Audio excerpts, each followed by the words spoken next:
Welcome back to my channel this side Siddhi. And आज की class में हम मॉडर्न हिस्ट्री के कुछ 20 इंपॉर्टेंट क्वेश्चंस मैं आप सभी के लिए लेकर के आई हूँ। तो आज की बहुत इंपॉर्टेंट मेगा टेस्ट सीरीज चलने वाली है। इससे पहले मैंने आप सभी से एंशिएंट और मेडिएवल की कुछ इंपॉर्टेंट क्वेश्चन की टेस्ट सीरीज ऑलरेडी मैं कर चुकी हूँ। अगर आप लोगों ने उस लेक्चर को, उस वीडियो को नहीं देखा है तो लिंक डिस्क्रिप्शन में, नहीं तो आप प्लेलिस्ट में जाकर के टेस्ट सीरीज वाली जो प्लेलिस्ट है उसमें जाकर के एंशिएंट मेडिएवल के जाके क्वेश्चंस को टेस्ट दे सकते हैं और चेकआउट कर सकते हैं कि आप लोगों की एंशिएंट और मेडिएवल की प्रैक्टिस कैसी है। तो जैसे कि मैंने आपसे कहा था, जो कि नेक्स्ट वीडियो होने वाली है वो होगी मॉडर्न हिस्ट्री के ऊपर। और जैसे भी आप सभी जानते हैं कि मॉडर्न हिस्ट्री के आज टॉपिक वाइज यहाँ पर हम क्वेश्चंस करने वाले हैं। जैसे हम लोगों ने एंशिएंट हिस्ट्री के टॉपिक वाइज क्वेश्चंस करे थे, मेडिएवल हिस्ट्री के टॉपिक वाइज क्वेश्चंस यहाँ पर देखे थे, ऐसे ही आज हम मॉडर्न हिस्ट्री के टॉपिक वाइज क्वेश्चंस करने वाले हैं। आज की वीडियो में कुछ टोटल 20 क्वेश्चंस आपको देखने को मिलने वाले हैं, बहुत ही इंपॉर्टेंट है। तो आप सभी तैयार हैं अगर टेस्ट के लिए तो एक बार जल्दी से लिख दीजिए कि आप सभी के सभी रेडी है स्टार्ट। और वीडियो स्टार्ट करने से पहले, अपने टेस्ट को स्टार्ट करने से पहले एक बार आप सभी जल्दी से वीडियो को लाइक और शेयर कर दो। ज़्यादा से ज़्यादा शेयर करो कि और भी स्टूडेंट इस टेस्ट में जुड़ पाएँ और इस टेस्ट को दे पाएँ। बहुत ही हेल्पफुल होने वाला है ये सब आपके एग्ज़ाम के लिए। बहुत से क्वेश्चन आपको एग्ज़ाम में देखने को मिल सकते हैं, मॉक टेस्ट आपको कहीं नहीं मिल रहे, इसीलिए ये प्रैक्टिस सीरीज़ में आप सभी के लिए लेकर आई हूँ। तो चलिए चेकआउट करते हैं। आपने एंशिएंट और मेडिएवल में तो देख लिया कि आपकी तैयारियाँ कहाँ पर है और आप किस टॉपिक में वीक है। आज हम मॉडर्न हिस्ट्री का चेकआउट करने वाले हैं, देखने वाले हैं कि कहाँ पर आपको प्रॉब्लम आएगी। तो इस टेस्ट सीरीज़ के बाद आप जा कर के उस मॉडर्न हिस्ट्री के टॉपिक को जाके कवर अप कर सकते हैं। आपके पास एग्ज़ाम में बहुत ही कम टाइम बचा है, तो आप चाहे CUET के स्टूडेंट हो चाहे DUET के स्टूडेंट हो, ये वीडियो हर एक एंट्रेंस एग्ज़ाम, कॉम्पिटिटिव एग्ज़ाम के लिए हेल्पफुल है। तो बाकी की जो उसके 3 लेक्चर, 3 जो टेस्ट सीरीज हम कर चुके हैं उसका लिंक डिस्क्रिप्शन बॉक्स में मिल जाएगा। जा कर के आप लोग बाकी के टेस्ट दे सकते हैं। जो भी फर्स्ट टाइम चैनल पे है, चैनल को जल्दी सब्सक्राइब कर लो, बेल आइकन ज़रूर प्रेस करना। रात के 9:30 बजे आपको चैनल पे ये वीडियोस देखने को मिलेंगी। तो चलिए ज़्यादा टाइम न लेते हुए अपने टेस्ट को स्टार्ट करते हैं। आशा करती हूँ तो मैक्सिमम स्टूडेंट तैयार होंगे और चलिए स्टार्ट करते हैं। तो ये रहा, अगर हम बात करेंगे कि यहाँ पर मॉडर्न हिस्ट्री का आपका पहला क्वेश्चन ये रहा आप सभी के सामने। तो बढ़ते हैं अपने क्वेश्चन की तरफ। तो स्टूडेंट ये रहा आप सभी का पहला क्वेश्चन। आपके पास टोटल 20 क्वेश्चन है, तो आप लोगों के पास टाइम है और देखते हैं कि कौन कितनी जल्दी से जवाब देगा। और आपको जल्दी से जल्दी यहाँ पर जवाब देना है मेरे क्वेश्चन रीड अप करने तक। वीडियो के एंड में आप मुझे ये बताएंगे कि आपके आउट ऑफ 20 स्कोर कितना रहा। चलिए, आपका पहला क्वेश्चन मैंने यहाँ पर पूछा है, प्लासी की जो लड़ाई हुई थी 1757 में, अंग्रेजी सेना का नेतृत्व किसने किया था? Who led the English army in the battle of Plassey 1757। पहले तो आपको यही पता होना चाहिए कि आपका जो ये बैटल ऑफ प्लासी हुआ था ये कब हुआ था, क्योंकि आपके पास एग्ज़ाम में ये ईयर भी पूछे जाते हैं। तो आप सभी को तो चलो ये बात पता होगा कि बैटल ऑफ प्लासी कब हुआ था आपका 1757 में। लेकिन आपसे यहाँ पे क्वेश्चन क्या पूछा है कि प्लासी की जो लड़ाई है उसमें अंग्रेजी सेना का नेतृत्व यहाँ पे किसने किया था? आपके ऑप्शन है रॉबर्ट क्लीव ने, हेक्टर मुनरो ने, वॉरेन हेस्टिंग ने, या नन ऑफ दिस, या इनमें से कोई भी नहीं। तो जल्दी से कमेंट करके बताइए कि आपके बैटल ऑफ प्लासी का कौन सा इंग्लिश आर्मी ने इसका नेतृत्व किया था। क्वेश्चन रीड अप करने तक आपको जल्दी से जल्दी यहाँ पर रिप्लाई करना है अपने मैक्सिमम स्टूडेंट को, ताकि आप लोगों की प्रैक्टिस जल्दी जल्दी हो, ज़्यादा आपको टाइम वेस्ट ना हो और आप अपने एग्ज़ाम में टाइम पर अपने एग्ज़ाम में ये क्वेश्चंस कर सकें। चलिए, अभी तक आपने इस क्वेश्चन का आंसर दे दिया होगा। सबसे पहले अगर हम बात करते हैं आपका बैटल ऑफ प्लासी, हमने एक चीज़ तो देख ली कि 1757 में हुई थी। डेट अगर आपको याद रखनी है तो याद रखना 23 जून, यानी 23 जून 1757 में आपका ये बैटल ऑफ प्लासी लड़ा गया था। वो भी अगर डायरेक्शन भी अगर आपको याद रखनी है तो कहाँ पर, तो ये लड़ा गया था आपका नॉर्थ ईस्टर्न इंडिया। ठीक है, नॉर्थ ईस्टर्न इंडिया की तरफ आपका ये बैटल ऑफ प्लासी हुआ था। अगर हम बात करते हैं कि ये जो आपका बैटल हुआ था ये किसके बीच में हुआ था, तो ये आप सभी को पता है, ये हुआ था आपके रॉबर्ट क्लिव, क्योंकि आपको पता है, आपको ये बैटल भी साथ में पता होना चाहिए कि किस किस के बीच हुआ था। और दूसरा आपके हुआ था सिराजुद्दौला के बीच में। ठीक है, ये आप सभी ने ऑलरेडी पढ़ा होगा। तो ये इन दोनों के बीच में अब ये बैटल ऑफ प्लासी हुआ था, जो आप लोगों ने देखा हुआ ऑलरेडी, आप लोग जानते हो। तो यहाँ पर आपसे क्वेश्चन पूछा था कि आपकी बैटल की जो प्लासी की जो लड़ाई है, ये अंग्रेजी सेना का जो नेतृत्व है, ये किसने किया था, तो वो थे आपके रॉबर्ट क्लीव। तो राइट आंसर क्या होगा आपका, ऑप्शन नंबर ए। तो जितने भी स्टूडेंट ने इस क्वेश्चन का right answer option number A दिया है वो बिल्कुल सही है, ठीक है। तो इस क्वेश्चन का राइट आंसर क्या होगा, ऑप्शन नंबर ए। चलिए आगे बढ़ेंगे next question, question number second की तरफ। लेकिन उससे पहले हम एक्सप्लेनेशन की बात कर लेते हैं। आपका जो प्लासी की लड़ाई हुई थी, मैंने आपको बताया 23 जून 1757 को हुई थी।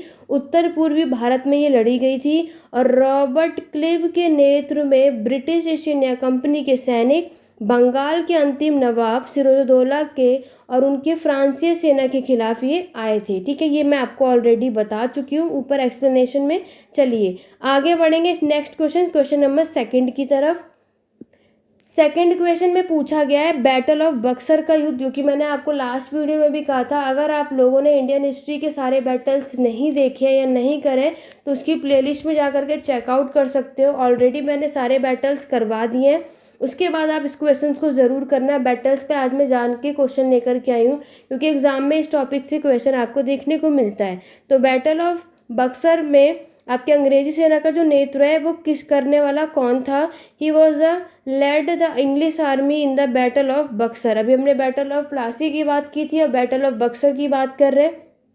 तो पहली चीज़ तो आपको यही याद रखनी है कि बैटल ऑफ बक्सर कब हुआ था, आपका 1764 में। आपके ऑप्शन है Robert Clive, Warren Hasting, Hector Munro या चार्ल्स आयरकूट। तो जल्दी से बताइए कि बैटल ऑफ बक्सर जो है ये किसके नेतृत्व में हुआ था, और आपको साथ में ये भी याद रखना है कि ये आपके किसके बीच में हुआ था और इसका नेतृत्व करने वाला कौन था। तो आपको ज़्यादा टाइम नहीं लेना है, क्योंकि बहुत छोटे छोटे क्वेश्चन से जल्दी जल्दी आपको करना, आपने ऑलरेडी ये पढ़ा हुआ होगा। तो अगर हम बात करेंगे आपका जो बक्सर का युद्ध हुआ था, इसका जो डेट दिया जाता है वो क्या होगा, या तो 22 और 23 के बीच में हमें देखने को मिलता है। अक्टूबर 1764 में आपका ये बैटल ऑफ बक्सर का युद्ध होता है। अगर हम बात करेंगे तो ये किसके नेतृत्व में होता है, तो ये होता है आपके हेक्टर मुनरो के नेतृत्व में।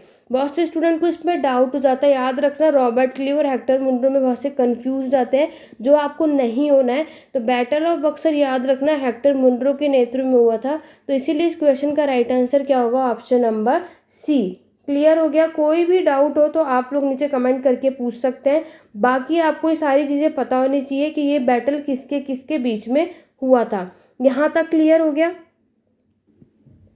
और अगर आप बात करोगे कि बैटल ऑफ बक्सर आपके एक तो किसके बीच में हुआ था, आपके ईस्ट इंडिया कंपनी के हेक्टर मुनरो के साथ और आपके मुगल के साथ हुआ था, ठीक है। आपके जो मुगल्स के बीच में हुआ था और आपके नवाब के सेनाओं के बीच में ये वॉर लड़ा गया था। ये बात आपको बहुत अच्छे तरीके से पता है। क्लियर हो गया। चलिए आगे बढ़ेंगे, इसकी एक्सप्लेनेशन की भी बात कर लेते हैं नेक्स्ट स्लाइड पे। अगर आप यहाँ देखोगे तो यहाँ पर आपको दिख रहा है कि बैटल ऑफ बक्सर जो है, इसकी लड़ाई उत्तर पूर्वी भारत के बक्सर में हेक्टर मुनरो के नेतृत्व में वाली ब्रिटिश ईस्ट इंडिया कंपनी की सेना और बंगाल, अवध, मुगल साम्राज्य सहित भारतीय राज्यों के गठबंधन की संयुक्त सेना के बीच में ये संघर्ष था। ये एक निर्णायक लड़ाई थी जिसने बंगाल और बिहार पर ब्रिटिश सत्ता की पुष्टि की थी और कठपुतली नवाब के माध्यम से बंगाल पर शासन करने के प्रयास के अंत को चिन्हित किया था। बैटल ऑफ बक्सर आपने ऑलरेडी पढ़ा हुआ है, इसको मैंने करवाया हुआ है, तो ये सारी जा करके आप उस बैटल्स में चेकआउट कर सकते हैं। तो अभी तक हमने 2 क्वेश्चंस कर लिए। आशा करती हूँ कि अभी तक बहुत सबके ये 2 क्वेश्चन तो करेक्ट होंगे। आगे बढ़ेंगे नेक्स्ट क्वेश्चन, क्वेश्चन नंबर 3 की तरफ। क्वेश्चन नंबर 3 ये रहा आप सभी के सामने, जिसमें मैंने आप सभी से पूछा है वर्ष 1798 में आपको यहाँ पे लॉर्ड वेलेस्ली द्वारा प्रस्तावित सहायक संधि यानी कि सब्सिडायरी अलायंस को स्वीकार करने वाला सबसे पहले भारतीय शासक कौन था। The first Indian ruler to accept the subsidiary alliance proposed by Lord Wellesley in the year 1798 was। आपके ऑप्शंस हैं अवध का नवाब, हैदराबाद का निज़ाम, कर्नाटक का नवाब या मैसूर का राजा। तो जल्दी से कमेंट करके बताइए कि इस क्वेश्चन का राइट आंसर क्या होगा। क्वेश्चन आशा करती हूँ आपको सब क्लियर हो गया होगा। तो इस आपको सबसे पहले कमेंट करके साथ में ये भी बताना है कि सहायक संधि यानी कि सब्सिडायरी अलायंस होता क्या है। ठीक है, आपने ये ऑलरेडी मॉडर्न हिस्ट्री में पढ़ा हुआ है, तो मैं देखना चाहूँगी कितने स्टूडेंट्स को ये सब्सिडायरी अलायंस के बारे में पता है।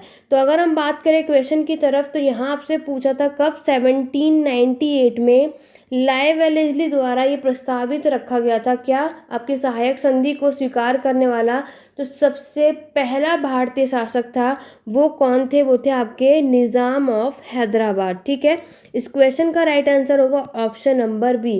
तो जितने भी स्टूडेंट ने ऑप्शन नंबर बी दिया है वो बिल्कुल करेक्ट है। चलिए आगे बढ़ेंगे, इसकी एक्सप्लेनेशन की बात करेंगे। तो इसकी एक्सप्लेनेशन की अगर हम बात करेंगे तो यहाँ पर आप देख सकते हो, the Nizam of Hyderabad was the first to enter into a subsidiary alliance system. Clear हो गया। यहाँ पर आप देख सकते हो मैसूर के जो टीपू सुल्तान को इस गठबंधन के हिस्से के रूप से मना कर दिया गया था, लेकिन उन्होंने जब चौथा आपका एंग्लो मैसूर युद्ध में ब्रिटिश जीत के बाद, जब आपका चौथा एंग्लो यहाँ पर मैसूर वॉर हुआ था, इसमें ब्रिटिशर्स की जीत हो चुकी थी, वह एक सहायक गठबंधन का हिस्सा बनने के लिए मजबूर हो गए थे और ये एक सहायक राज्य बन गया था। अगर आप उसके बाद देखोगे कि जो आपके अवध के नवाब हैं वो 1801 में 1801 में सहायक गठबंधन को उन्होंने क्या करा था, स्वीकार कर लिया था। उन्होंने आपके सब्सिडायरी अलायंस को 1801 में, कौन, आपके जो अवध के नवाब हैं, उन्होंने सब्सिडायरी अलायंस को 1801 में एक्सेप्ट किया था। ईयर आपको ध्यान रखना है। अगर 1801 में सब्सिडायरी अलायंस किसने एक्सेप्ट किया था तो याद रखना वो कौन है, नवाब ऑफ अवध। अगर आप नेक्स्ट देखोगे, जो आपके तीसरा जो आंग्ल मराठा युद्ध हुआ था उसके बाद जो दूसरे ग्रुप्स भी आए थे तो उसमें वो शामिल होने लगे। मजबूर होना पड़ा कि मराठा शासक बाजी राव द्वितीय ने भी एक सहायक गठबंधन को स्वीकार कर लिया था।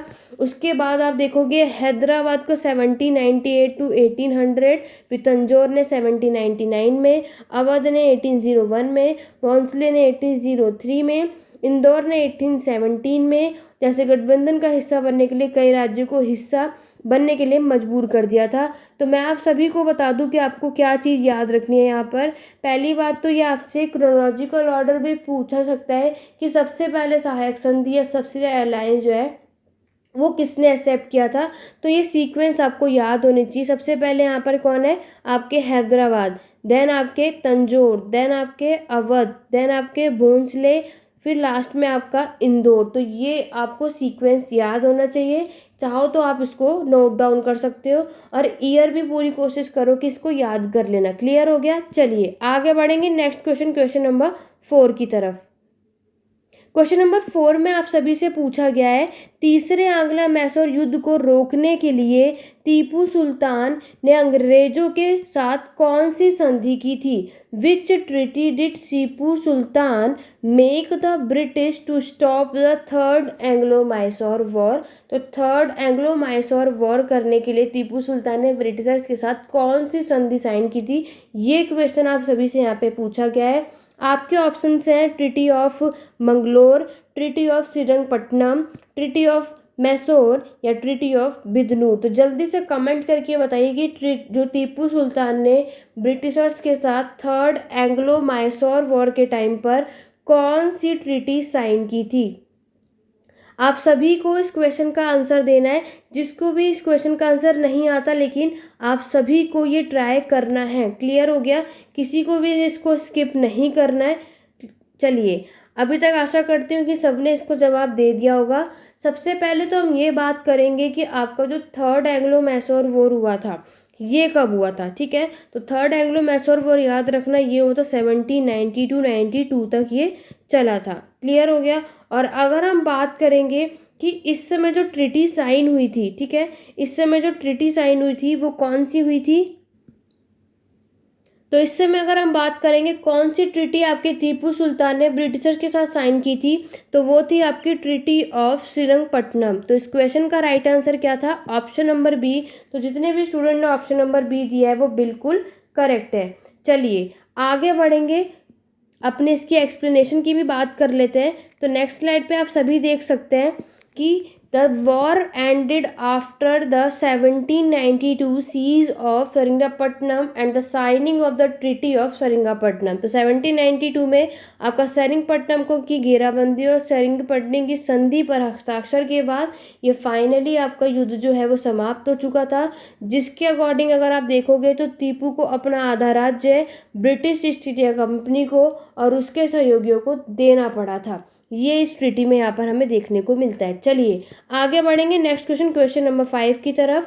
क्वेश्चन नंबर 5 ये रहा आप सभी के सामने, जिसमें मैंने आप सभी से पूछा है कि किस सिख गुरु ने फारसी में जफरनामा लिखा है।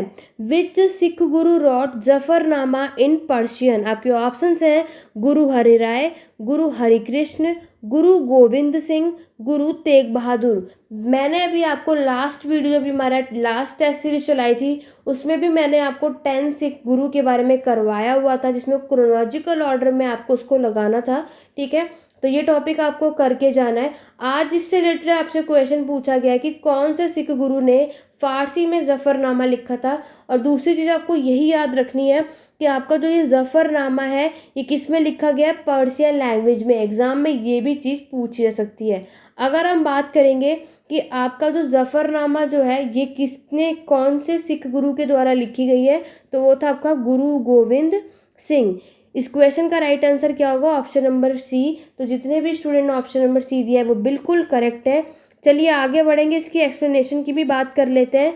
जफरनामा मतलब कि विजय की घोषणा आपके 10वें सिख थे, ये 10th यहाँ पे थे, गुरु गोविंद सिंह ने द्वारा 1705 में मुगल सम्राट औरंगजेब को भेजा गया एक विजय पत्र था। ये फारसी भाषा में लिखा गया था। तो ये आपको सारा कुछ पता होना चाहिए कि जफरनामा क्या था। ये डिक्लेरेशन था विक्ट्री का, और ये 10th नंबर के आपके सिख गुरु है, जो कि मैंने आपको ऑलरेडी बताया था, जो कि औरंगजेब के यहाँ पे भेजा गया था। तो ये भी पूछा जा सकता है कि ये कौन से मुगल रूलर को भेजा गया था, तो वो थे आपके औरंगजेब, जो कि पर्शियन लैंग्वेज में ये लिखी गई थी। क्लियर हो गया। चलिए आगे बढ़ेंगे अपने नेक्स्ट क्वेश्चन की तरफ। क्वेश्चन नंबर 6 ये रहा आप सभी के सामने।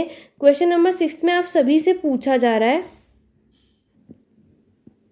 भारत में डाक व्यवस्था शुरू करने वाला ब्रिटिश गवर्नर जनरल कौन था। The British governor general who started the postal system in India was. आपके ऑप्शन है Lord Dalhousie, Lord Wellesley, Lord Auckland या लॉर्ड बेंटिक। ये बहुत ही ईजी और सिंपल क्वेश्चन है, इसका आंसर तो किसी को भी गलत नहीं देना चाहिए कि भारत में जो डाक व्यवस्था शुरू करने वाला सबसे जो यहाँ पर ब्रिटिश गवर्नर जनरल है वो कौन थे। तो याद रखना वो कौन थे, आपके लॉर्ड डलहौजी। तो इस क्वेश्चन का राइट आंसर होगा ऑप्शन नंबर ए। तो जितने भी स्टूडेंट ने ऑप्शन नंबर ए लगाया है वो बिल्कुल करेक्ट है। चलिए आगे बढ़ेंगे अपने नेक्स्ट क्वेश्चन की तरफ। उससे पहले आप यहाँ एक्सप्लेनेशन देख सकते हैं कि भारतीय डाक प्रणाली लॉर्ड डलहौजी के गवर्नर जनरलशिप के तहत ये विकसित की गई थी। उन्होंने 1848 टू 1856 तक भारत के गवर्नर जनरल के रूप में काम किया था। तो लॉर्ड डलहौजी का टाइम पीरियड आप सबको पता होना चाहिए, 1848 टू 1856 तक इन्होंने यहाँ पर एज अ गवर्नर जनरल काम किया हुआ है। और इसी के समय डाक टिकटों का प्रयोग पहली बार 1854 में हुआ था। अगर एग्जाम में पूछ लिया जाए कि पोस्टल स्टैंप जो है वो पहली बार कब यूज़ किया गया था, तो राइट आंसर क्या होगा आपका 1856। क्लियर हो गया। चलिए आगे बढ़ेंगे नेक्स्ट क्वेश्चन, क्वेश्चन नंबर 7 की तरफ। क्वेश्चन नंबर 7 ये रहा आप सभी के सामने, जिसमें आप सभी से पूछा जा रहा है किस मुगल शासक ने 1733 ईस्वी में बिहार की सूबेदारी बंगाल के नवाब शुजाउद्दीन को प्रदान की थी। आपके ऑप्शंस हैं विच, पहले इंग्लिश में भी देख लेते हैं, which Mughal emperor gave the subedari of Bihar to the Nawab of Bengal Shujauddin in 1733। आपके ऑप्शन है बहादुर फर्स्ट, फरुखसियार, मोहम्मद रंगीला या अहमद शाह फर्स्ट। क्वेश्चन समझ में आ गया। आप लोग आराम से एक बार दोबारा से पढ़ लो, जल्दबाजी नहीं करनी है, क्वेश्चन आपको गलत नहीं करने हैं।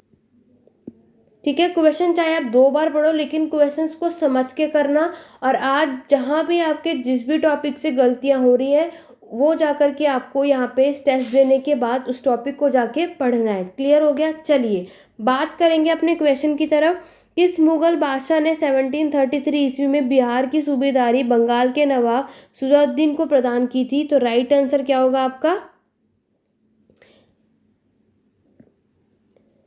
मोहम्मद शाह रंगीला। इस क्वेश्चन का राइट आंसर क्या होगा? ऑप्शन नंबर सी। क्लियर हो गया? चलिए, तो जिन भी स्टूडेंट ने ऑप्शन नंबर सी दिया क्वेश्चन नंबर 7 का, वो बिल्कुल सही है।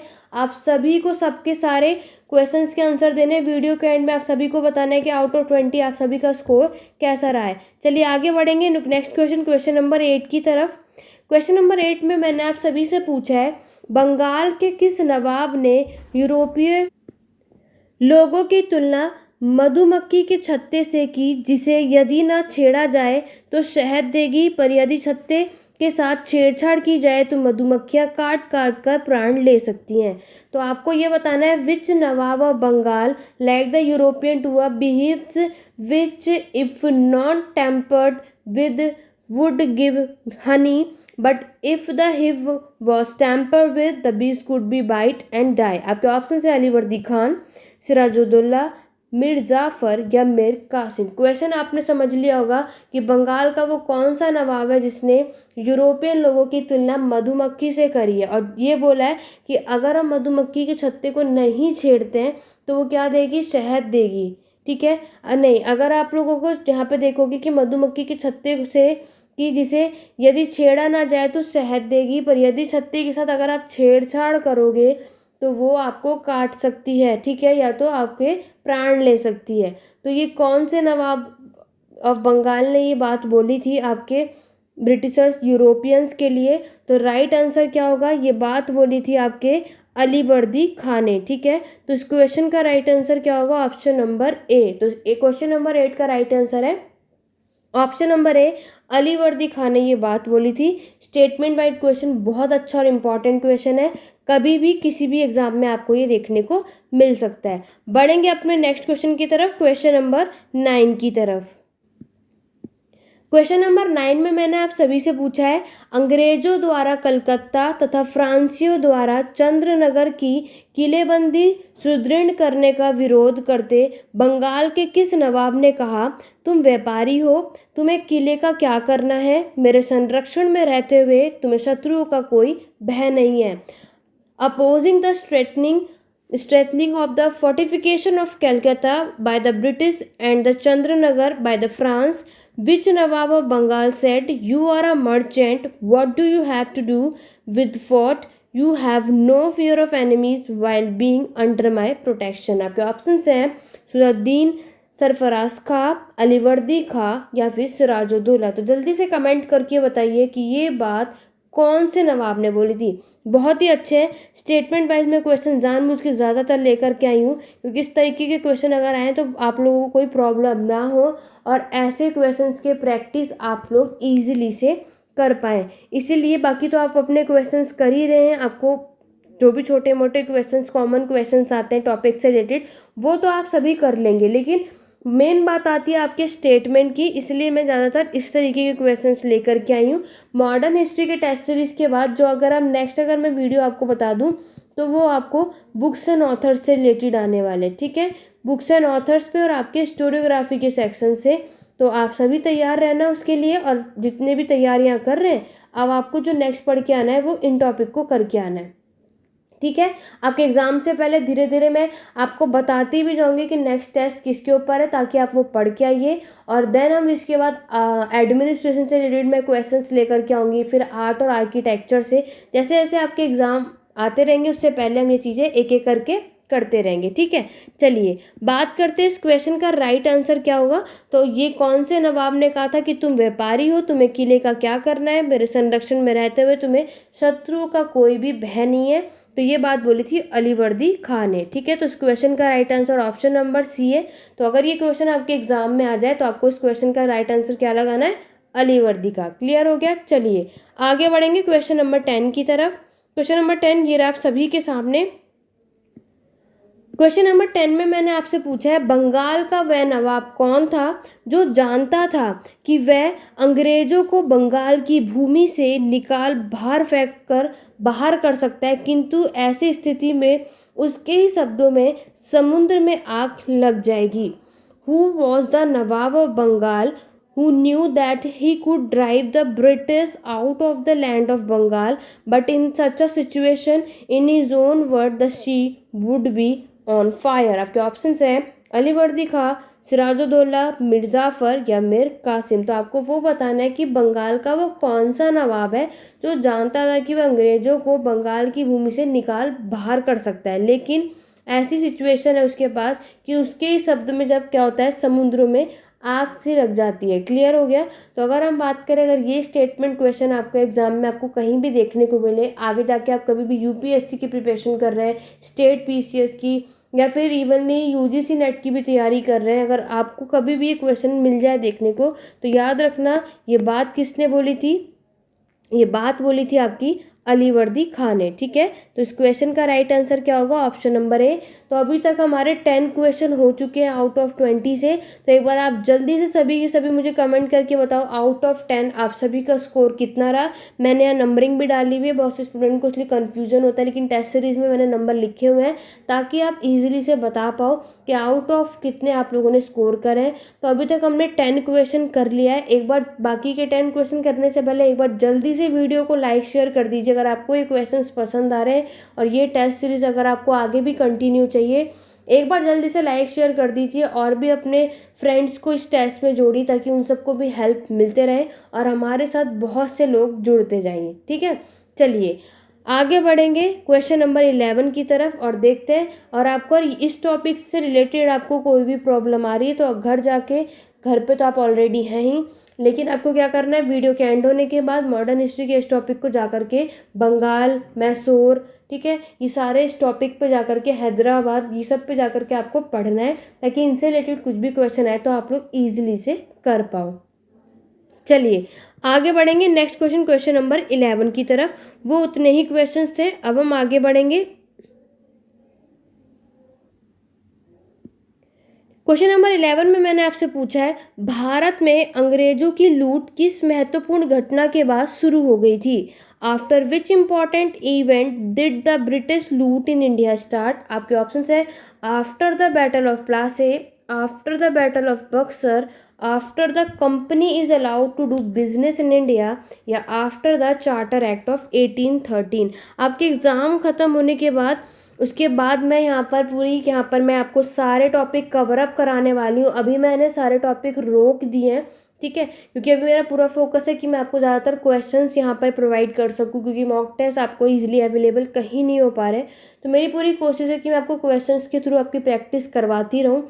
एग्ज़ाम कंप्लीट हो जाएंगे, फिर मैं नेक्स्ट जब भी अभी हमारा एंट्रेंस एग्ज़ाम होगा उससे पहले मैं maximum topic ancient medieval modern के आपको चैनल पे देखने को मिल जाएंगे, डिटेल में कवर अप करेंगे ताकि नेक्स्ट ईयर जितने भी स्टूडेंट प्रिपरेशन कर रहे हैं वो सब ईजिली से दे पाएँ। ठीक है, लेकिन अभी हम सिर्फ क्वेश्चंस पे फोकस करते हैं और क्वेश्चंस के थ्रू अपने टॉपिक पे फोकस करते हैं। चलिए, मैंने आपसे पूछा है कि भारत में अंग्रेजों की लूट किस महत्वपूर्ण घटना के बाद शुरू हो गई थी। तो याद रखना ये शुरू हो चुकी थी जब प्लासी के युद्ध के पश्चात, after the battle of Plassey का जब युद्ध हुआ था ना आपके, उसके बाद से ही आपको देखने को मिलेगा कि ब्रिटिशर्स ने भारत को लूटना शुरू कर दिया था।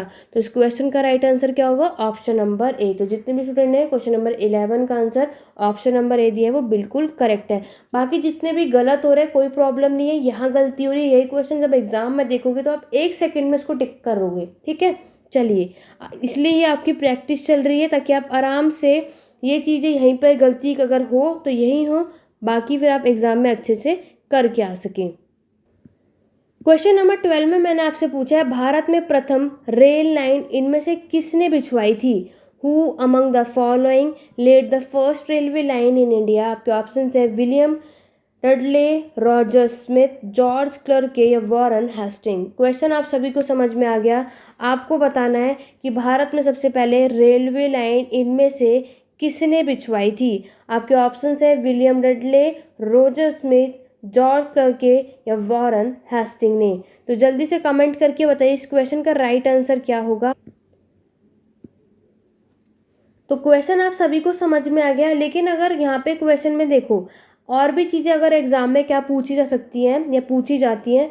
अगर आपसे ये पूछ लिया जाए कि सबसे पहले आपके इंडिया में कौन यहाँ पर ऑप्शंस में आ जाए, किसने इंट्रोड्यूस किया था आपके रेलवे लाइन को, अगर तो आपके ऑप्शंस में अगर लॉर्ड डलहौजी होगा, क्योंकि आप बहुत से स्टूडेंट को आप आंसर यही पता होगा, तब आपको ये लगाना लॉर्ड डलहौजी। ठीक है, तो लॉर्ड डलहौजी ने सबसे पहले यहाँ पर रेलवे जो फर्स्ट इंट्रोड्यूस हुआ था भारत में, वो कब हुआ था, 1853 में। और आपको पता सबसे पहले जो ट्रेन आपको देखने को मिलती है वो बॉम्बे टू थाने, ये बात आप सभी जानते हैं। लेकिन अभी आपको दिख रहा है कि आपके ऑप्शंस में ये लॉर्ड डलहौजी कहीं भी नहीं है। और आपके क्वेश्चन में पूछा है भारत में प्रथम रेल लाइन जो है इनमें से किसने बिछवाई थी, तो राइट आंसर है आपके लॉर्ड क्लर्क ने। ठीक है, तो इस क्वेश्चन का right answer option number C है।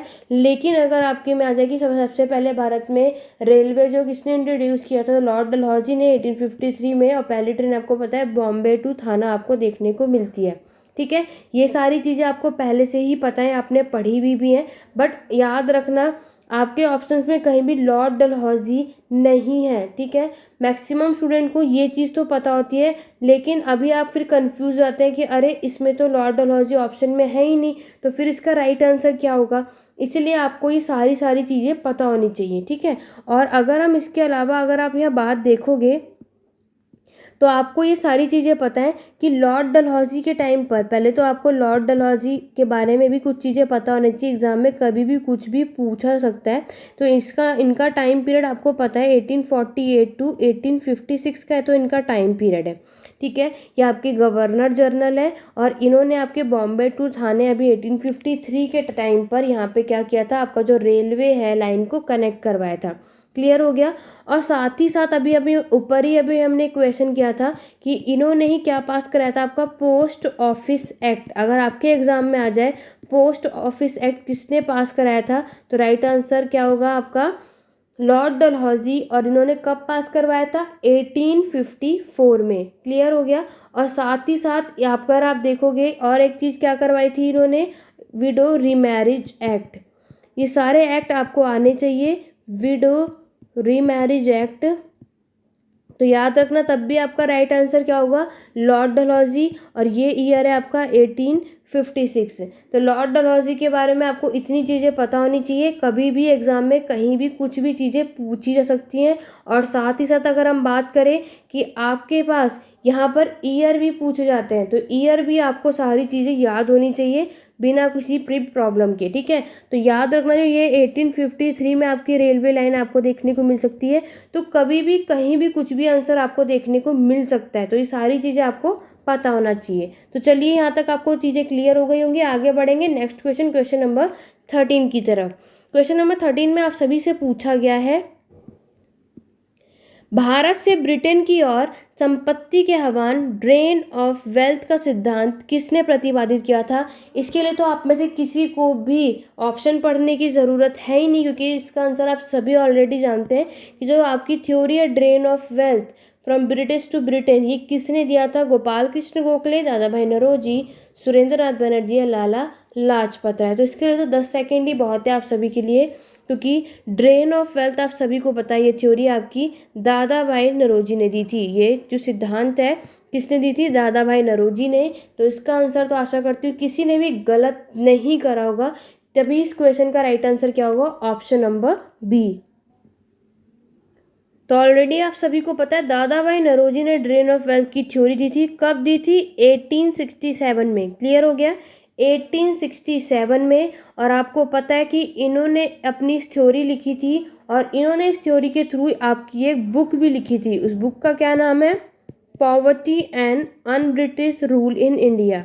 ठीक है, ये चीज़ें आपको ऑलरेडी पता होंगी, बहुत सबने बहुत पहले से ये कुछ पढ़ा हुआ है, इसमें किसी को भी कोई भी डाउट नहीं होना चाहिए। क्लियर हो गया।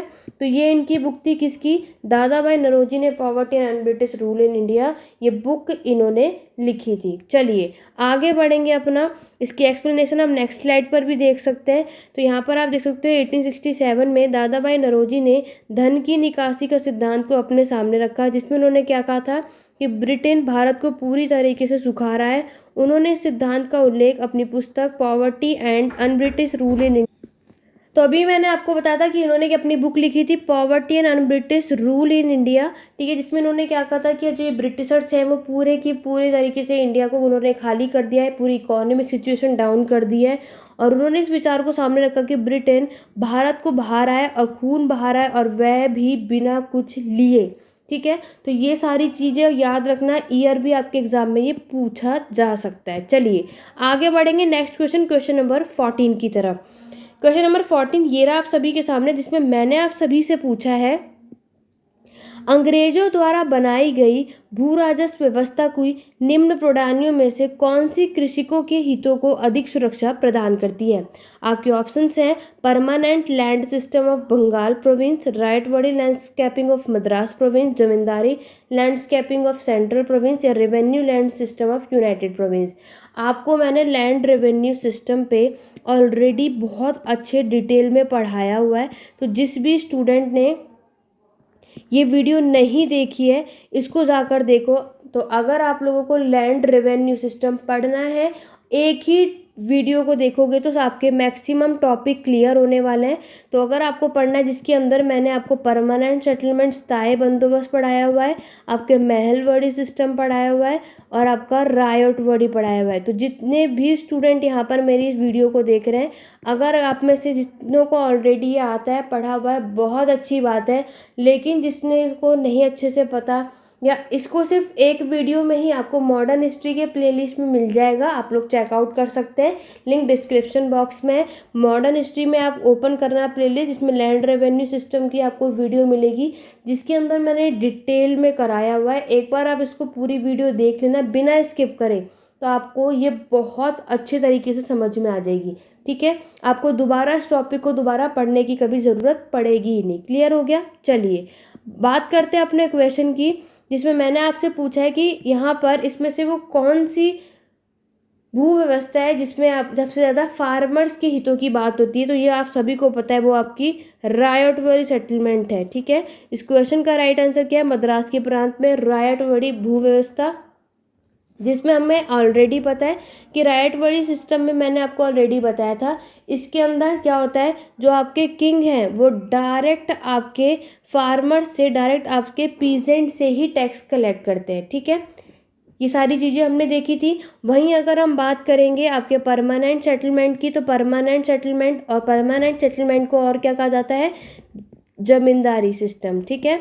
तो आपके जो स्थायी बंदोबस्त को जमींदारी व्यवस्था भी कहा जाता है। और इसमें मैंने आपको क्या बताया था, इसमें जो किंग है ये बीच में जमींदारों के थ्रू यहाँ पे पीजेंट से टैक्स लेता था। ये सब कुछ मैंने ऑलरेडी पढ़ाया हुआ है।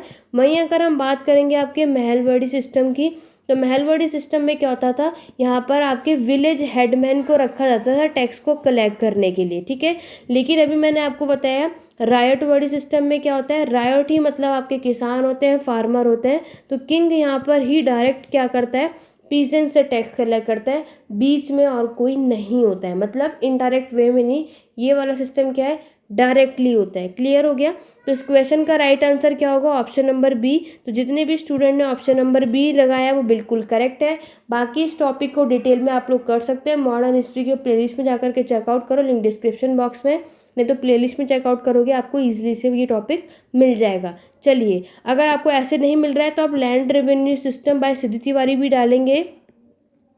अगर आप लिखेंगे लैंड रेवेन्यू सिस्टम बाय सिद्धि तिवारी तो आपको ये वीडियो इजीली मिल जाएगी, अगर आपको प्लेलिस्ट में ढूंढने में प्रॉब्लम होगी तो। क्लियर हो गया। चलिए आगे बढ़ेंगे क्वेश्चन नंबर 15 की तरफ। उससे पहले एक्सप्लेनेशन भी देख सकते हैं। रायटवाड़ी मद्रास की रैयतवाड़ी बंदोबस्त अंग्रेजों द्वारा किसानों के हितों को अधिक सुरक्षा प्रदान करने के लिए अपनाई गई थी और भूमि बंदोबस्त प्रणाली थी।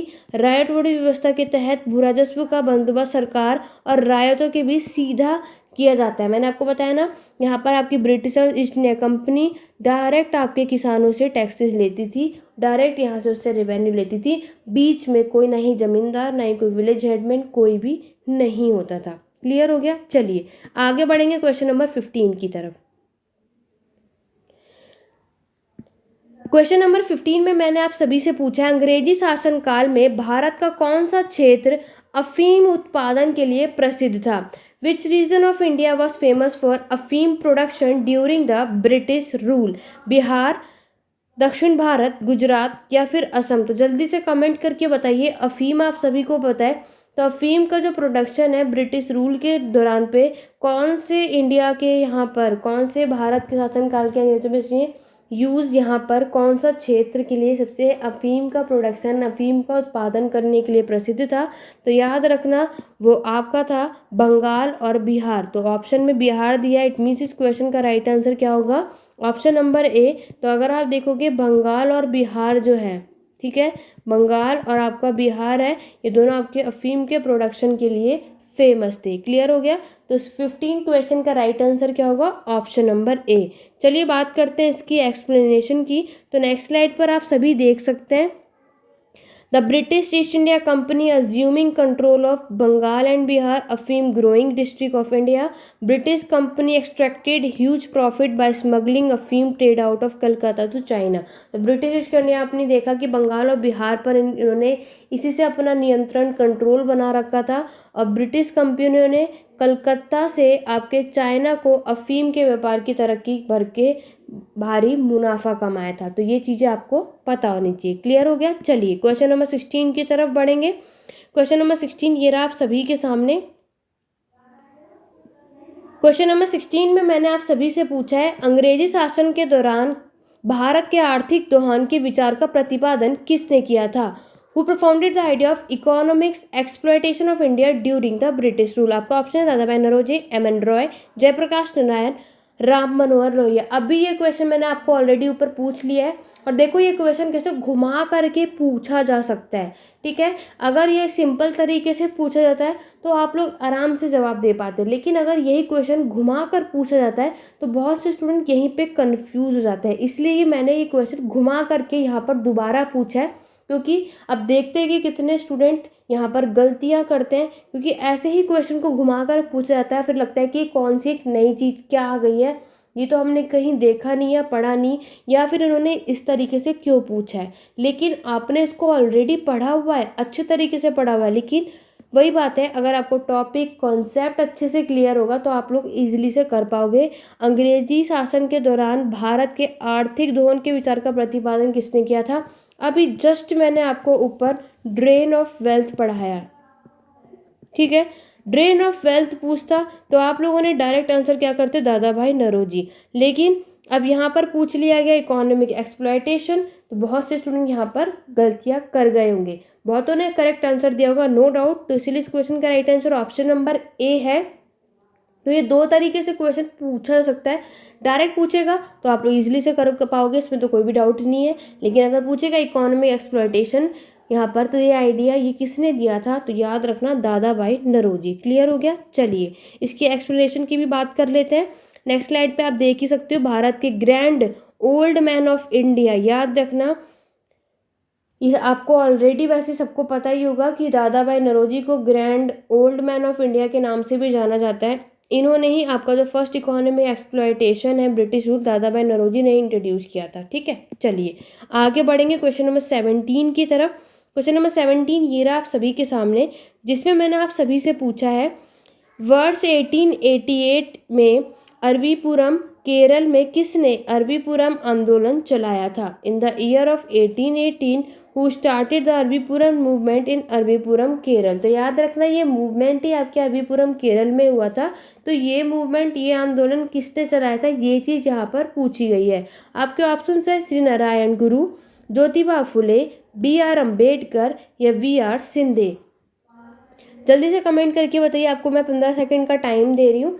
ठीक है, अगर आप लोगों का इस वीडियो पर रिस्पांस बहुत अच्छा रहा तो मैं एक और मॉडर्न हिस्ट्री पे यहाँ पर हम और भी 20 क्वेश्चंस लेकर के आऊँगी, ताकि मॉडर्न हिस्ट्री में बहुत से स्टूडेंट को जो प्रॉब्लम होती है वो ना हो और आपकी प्रैक्टिस अच्छी खासी चलते रहे। तो अगर आप चाहते हैं कि आपके एग्ज़ाम आने से पहले पहले डेली चैनल पे ये टेस्ट सीरीज चलते रहें, तो उसके लिए वीडियो को ज़्यादा से ज़्यादा लाइक शेयर करो, ज़्यादा से ज़्यादा, ये ताकि इसमें बच्चे जुड़े। तो अगर इस पर रिस्पॉन्स अच्छा रहेगा तो टेस्ट आपको चैनल पे डेली देखने को मिलेंगे। ठीक है, चलिए अगर हम बात करते हैं, अभी मैंने आपसे पूछा है कि वर्ष 1818 में अरबीपुरम केरल में किसने अरबीपुरम आंदोलन चलाया था। अगर ये क्वेश्चन आपके एग्जाम में पूछा जाए तो पहली बात तो आपको ये याद रखना है कि अरबीपुरम मूवमेंट अरबीपुरम केरल में हुआ था। कब हुआ था? 1888 में, और ये मूवमेंट चलाया था श्री नारायण गुरु ने। ठीक है, किसने चलाया था? श्री नारायण गुरु ने। तो इस क्वेश्चन का राइट आंसर क्या होगा? Option number A. तो क्वेश्चन नंबर 17 का right answer option number A है। तो जितने भी स्टूडेंट ने ऑप्शन नंबर ए दिया है वो बिल्कुल सही है। आइए चलिए इसकी एक्सप्लेनेशन की बात कर लेते हैं। 1888 में शिवरात्रि के दिन श्री नारायण गुरु द्वारा अरबीपुरम आंदोलन चलाया गया था। उस दिन श्री नारायण गुरु ने पारंपरिक रूप से एझावा समुदाय पर लगाए गए धार्मिक प्रतिबंधों की अवहेलना की थी और अरबीपुरम में शिव की एक मूर्ति को प्रतिपादित किया था। ये भी एग्जाम में पूछा जा सकता है कि कौन सा मूवमेंट आपके शिवरात्रि के दिन यहाँ पर लॉन्च हुआ था या आंदोलन, ये मूवमेंट स्टार्ट हुआ था। तो अरबीपुरम मूवमेंट है श्री नारायण गुरु के द्वारा यहाँ पर आपको ये देखा जाएगा। ठीक है, चलिए आगे बढ़ेंगे क्वेश्चन नंबर 18 की तरफ। क्वेश्चन नंबर 18 ये रहा आप सभी के सामने, जिसमें आप सभी से पूछा गया है किसने नारा दिया था मानव के लिए एक धर्म, एक जाति व एक ईश्वर है? Who gave the slogan one religion for man, one cast and one God? आपके ऑप्शन है श्री नारायण गुरु, ईवी रामास्वामी नायकर, ज्योतिबा फुले, महात्मा गांधी। ये क्वेश्चन मैक्सिमम टाइम पूछा भी जा चुका है। ठीक है, और ये एनसीईआरटी में भी गिवन है। 8th क्लास की एनसीईआरटी आप सबने पढ़ी है, उसमें आपको पता है वो पूरी मॉडर्न हिस्ट्री के ऊपर है। तो आप लोग ये सारी चीज़ें भी कर सकते हो। एनसीईआरटी बेसिक चीज़ें होती जो आप लोग कर सकते हो ताकि आप इजीली से क्वेश्चंस कर पाएँ। और ये उसमें भी आपको स्लोगन देखने को मिलेगा। तो अगर आप बात देखोगे कि ये नारा किसने दिया था, तो यस बिल्कुल करेक्ट है। इसका राइट आंसर है क्या है? श्री नारायण गुरु ने। ठीक है, तो आपके क्वेश्चन नंबर 18 का right answer option number A है। श्री नारायण गुरु ने ही बोला था one religion for man, one cast and one God. तो इसका आंसर तो सबका ही सही होगा। तो क्वेश्चन नंबर 18 का right answer option number A है। बात करते हैं इसकी एक्सप्लेनेशन की। तो आप देख सकते हो श्री नारायण गुरु ने लोगों के मन में अद्वैत का वास्तविक संदेश वापस लाया, जिसे उन्होंने एक जाति, एक धर्म, एक मनुष्य के लिए एक ईश्वर के रूप में जीवन में एक शक्तिशाली व्यवहारिक दर्शन कर तैयार किया था। क्लियर हो गया? तो ये क्वेश्चन बहुत बार पूछा जा चुका है, तो इसलिए ये क्वेश्चन आपको पता होना चाहिए। चलिए आगे बढ़ेंगे क्वेश्चन नंबर 19 की तरफ। क्वेश्चन नंबर 19 में आप सभी से पूछा गया है उदारवादियों का सबसे प्रमुख योगदान किस में था? Was the most important contribution of liberals? आपके ऑप्शन है to draw public attention to British exploitation policy, mass movement, violent modes, ओपनडी या नन ऑफ दीज। यानी कि ब्रिटिश शोषण नीति की और जनता का ध्यान खींचना उदारवादियों का सबसे प्रमुख योगदान रहा है, या जन आंदोलन या हिंसक कार्य पद्धति? तो जल्दी से क्वेश्चन नंबर 19 का आंसर बताइए। इसके बाद सिर्फ एक क्वेश्चन बताए। तो उससे पहले मैं आपको बता दूं, जो भी मेरे चैनल पे फर्स्ट टाइम आए, टेलीग्राम चैनल का लिंक डिस्क्रिप्शन बॉक्स में मिल जाएगा। दोनों टेलीग्राम चैनल को ज्वाइन कर लीजिए। आपको कोई भी डाउट, कोई भी क्वेरी हो किसी भी चीज़ से, एग्ज़ाम से रिलेटेड, तो आप लोग उस टेलीग्राम चैनल को ज्वाइन कर लो, ताकि वहाँ पे ग्रुप भी बने हुए हैं। आपको सारे डाउट क्वेरी किसी से भी पूछ सकते हैं, मेरे से भी पूछ सकते हैं, मैं रिस्पॉन्स सबका करती हूँ। दूसरा, आपको प्रीवियस ईयर क्वेश्चन पेपर चाहिए कि ठीक है, या हम लोग कुछ इंपॉर्टेंट क्वेश्चंस करते हैं, वहाँ पे क्विज भी होते हैं। यहाँ तो मैं आपको प्रैक्टिस कराती हूँ, वहाँ भी प्रैक्टिस होती है। और साथ ही साथ आपको जब भी चैनल पे वीडियो आती है उसका लिंक वहाँ पे मैं शेयर करती हूँ, इसलिए दोनों ही टेलीग्राम पे आपको ज्वाइन करना है। ठीक है, तो जितने भी ज़्यादा मेंबर जुड़ सके आप जुड़िए। आपको ये चैनल हिस्ट्री के लिए बहुत ही ज़्यादा हेल्पफुल होने वाला है। चलिए, तो अभी तक आप सारी चीज़ें क्लियर हो गई होंगी। क्वेश्चन का आंसर अभी तक आप लोगों ने दे दिया होगा। तो क्वेश्चन नंबर 19 में मैंने पूछा उदारवादियों का जो सहयोग है, सबसे ज़्यादा योगदान उनका किस में रहा था? तो वो था ब्रिटिश शोषण नीति की ओर जनता का ध्यान खींचना। ठीक है, ये बात आपको ऑलरेडी पता है। तो इस क्वेश्चन का right answer option number A है। चलिए आगे बढ़ेंगे। लास्ट क्वेश्चन ये रहा आप सभी के सामने, क्वेश्चन नंबर 20। क्वेश्चन नंबर 20 में मैंने आप सभी से पूछा है किसने कहा था हमें मर्दों की तरह खुलकर कहना चाहिए कि हम अपनी मज्जा एक तक राजभक्त हैं, हमें अंग्रेजी राज्य से हुए फायदों का ज्ञान है? Who said we should openly say like men that we are loyal to our heart, we have knowledge of the benefits of the British state? आपके ऑप्शन है दादा भाई नौरोजी, एस.एन. बनर्जी, फिरोज शाह मेहता या नन ऑफ दिस। तो जल्दी से बताइए। अब आपके 20 क्वेश्चन हो चुके हैं। आप सभी मुझे कमेंट करके बताएंगे आउट ऑफ 20 स्कोर कैसा रहा। और आपको आज की वीडियो से समझ में भी आ गया होगा कि आप लोग किस सेक्शन में वीक है, किस टॉपिक में आपको प्रॉब्लम हो रही है। तो वो जाकर आपको पढ़ना है। और अगर आप चाहते हो कि मैं मॉडर्न हिस्ट्री के एक और टेस्ट सीरीज लेकर के आऊँ, तो आपको ज़्यादा से ज़्यादा कमेंट करना है और इस वीडियो को ज़्यादा शेयर करना है। अगर आप लोगों का पार्टिसिपेट, आप सभी का रिस्पॉन्स अच्छा रहा, तो मैं मॉडर्न हिस्ट्री का आपको एग्ज़ाम से पहले एक बार और 20 क्वेश्चंस लेकर के आऊँगी ताकि आपकी प्रैक्टिस और भी अच्छी हो सके, ठीक है। बाकी मैंने ऑलरेडी करवाए हुए हैं बहुत सारे प्रैक्टिस सेशन टॉपिक वाइज, तो आप लोग प्लेलिस्ट में जा कर के चेकआउट कीजिए जो भी हमारे चैनल से नए नए जुड़े हैं। तो अगर हम बात करें ये बात किसने बोली थी, तो ये बात बोली थी आपकी दादा भाई नौरोजी ने। तो इस क्वेश्चन का राइट आंसर क्या होगा, ऑप्शन नंबर ए। तो जितने भी स्टूडेंट ने ऑप्शन नंबर ए दिया वो बिल्कुल सही है। आप सभी को अब मुझे बताना है, जितने भी स्टूडेंट अभी देख रहे हैं, जो बाद में भी देखेंगे, जब भी मेरी वीडियो देख रहे हैं, आउट ऑफ 20 आप सभी का स्कोर कितना रहा है मुझे कमेंट करके ज़रूर बताइएगा। और अगर आप कोई भी टॉपिक पढ़ना चाहते हैं एग्ज़ाम से पहले तो आप कमेंट करके बता सकते हैं। और अगर आप चाहते हैं कि मैं एक और टेस्ट सीरीज़ लेकर के आऊँ मॉडर्न हिस्ट्री पे, तो जल्दी से जल्दी मुझे कमेंट करके बताइएगा ताकि मैं वो वीडियो लेकर के आ सकूँ। और आज की क्लास कैसी लगी मुझे कमेंट करके ज़रूर बताइएगा। तो ये थे आज के कुछ इंपॉर्टेंट 20 क्वेश्चंस। आशा करती हूँ आपको ये वीडियो हेल्पफुल रही होगी। तो वीडियो को लाइक शेयर कमेंट करना बिल्कुल भी मत भूलना। चैनल पे फर्स्ट टाइम आए हो, नए नए आए हो, तो जल्दी से चैनल को सब्सक्राइब कर लो। रात के 9:30 बजे आपको चैनल पर वीडियो देखने को मिलेगी। मेरा इंस्टाग्राम हैंडल आपको देखने को मिलेगा हिस्ट्री एडू पॉइंट, जाके मुझे फॉलो कर सकते हैं। टेलीग्राम चैनल है, लिंक डिस्क्रिप्शन बॉक्स है, तो हिस्ट्री स्क्वाड भी सीधी सर्च कर सकते हैं। और आशा करती हूँ आपको मेरी वीडियो ये पसंद आई होगी, मेरे पढ़ाने का तरीका पसंद आएगा। तो मुझे सपोर्ट कीजिए और इस चैनल को ज़्यादा से ज़्यादा ग्रो कीजिए। और वीडियो को लाइक शेयर करना मत भूलिए। आपको कोई भी डाउट हो, क्वेरी आप कमेंट में पूछ सकते हैं, तो टेलीग्राम चैनल के थ्रू भी पूछ सकते हैं। पेड क्लासेस ऑल्सो अवेलेबल हैं। अगर आप में से कोई भी हिस्ट्री के लिए पेड क्लासेस लेना चाहता है तो व्हाट्सअप नंबर आपको नीचे डिस्क्रिप्शन बॉक्स में मिल जाएगा। बाकी की इन्फॉर्मेशन पेड क्लासेस की आपको व्हाट्सअप नंबर के वहाँ पे मैसेज करेंगे तो इन्फॉर्मेशन वहाँ पे अपडेट कर दिया जाएगा। क्लियर हो गया। तो चलिए स्टूडेंट, ये थी एक छोटी सी वीडियो। आशा करती हूँ आप लोगों का टेस्ट अच्छा चला होगा, आपके प्रैक्टिस अच्छी चल रही होगी और इससे आपको आइडिया होगा कि आपको कौन सा सेक्शन वीक है। कमेंट करके ज़रूर बताइएगा आपके जो भी डाउट हो, क्वेरी हो। चलिए स्टूडेंट, आज की वीडियो में बस इतना ही। आशा करती हूँ ये वीडियो आपके लिए बहुत पसंद आई होगी। मिलते हैं अपने नेक्स्ट वीडियो में। Thank you for watching.